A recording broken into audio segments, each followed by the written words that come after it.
Is he bothering you? No. Quick, he's praying at me. He wants me to keep rubbing. Okay, are we good? Yeah. We're good? Okay. Welcome, guys. My name is Nora, and I will be doing an informative speech today. This is Larry. He is my friend's first audience member. This is Keontae, my boyfriend, my second audience member, and my grandmother is my third audience member. So I chose my informative speech to be about how to create a recipe book.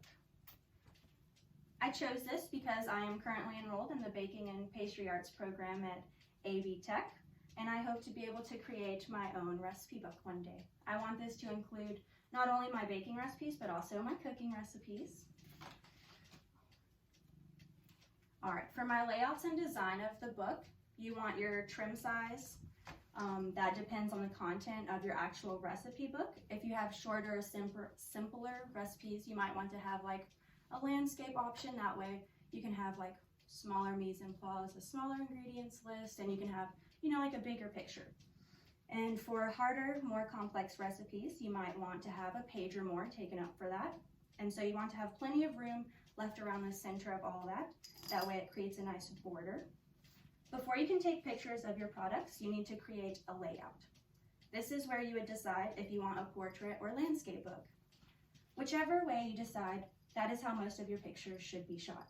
You could use larger photos for more featured items so that they take up more and they have a bigger spread so you can see more about them. And lastly, you want to know your chapters and sections beforehand. And you want to have a good outline so that similar recipes are within the same chapters and sections. You won't have to worry about unrelated items being in your book. This also helps with the organization of your pictures. They can all be taken in order. For actually writing your recipes, you want to make sure that you test your recipes over and over again. They should come out great more than one time. We are looking for consistency. You want to proofread because the tiniest error could ruin an entire recipe. Have another person look at them. Having a fresh pair of eyes is the best thing ever. Stay consistent within your ingredient names that you use and measurements. Have a recipe structure with a title, header, yield, mise en place, equipment list, ingredients and measurements, a time estimate, and a footer that will repeat the recipe title. The header is what draws in the people. You want to include the origins and why you chose the ingredients you did to make this recipe yours.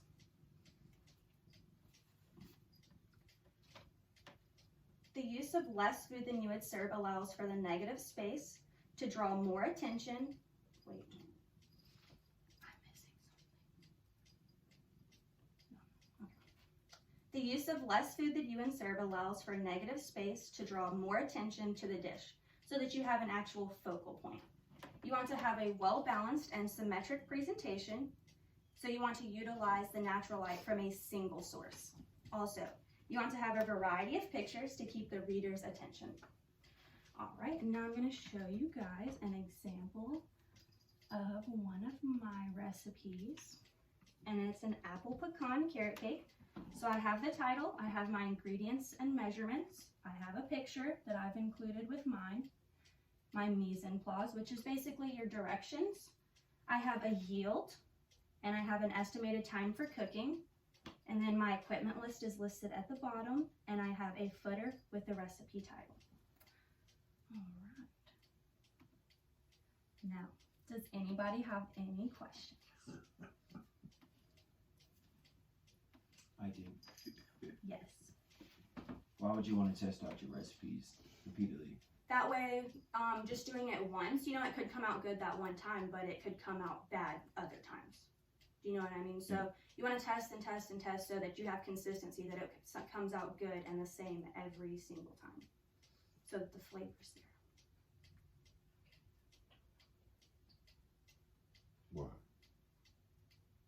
Well, More questions? Yes. well, for your first recipe cookbook, you want a large one or smaller? I would probably do a more larger. That way I can focus on like a lot of the recipes I have already created, and then maybe when I get, older and get more into my business and I've kind of branded myself, I can focus on the more minuscule books. Okay. Where would you sell the books? That kind of depends on like publishing, editing. That's a great question. I would kind of want it to be where it's for a wide variety of people, but I know you would have to have like a really good cookbook and a good editor to get you up there to kind of get that out for you. But I would definitely want it in a lot of the main cook shops, like where you can go to any kitchen store and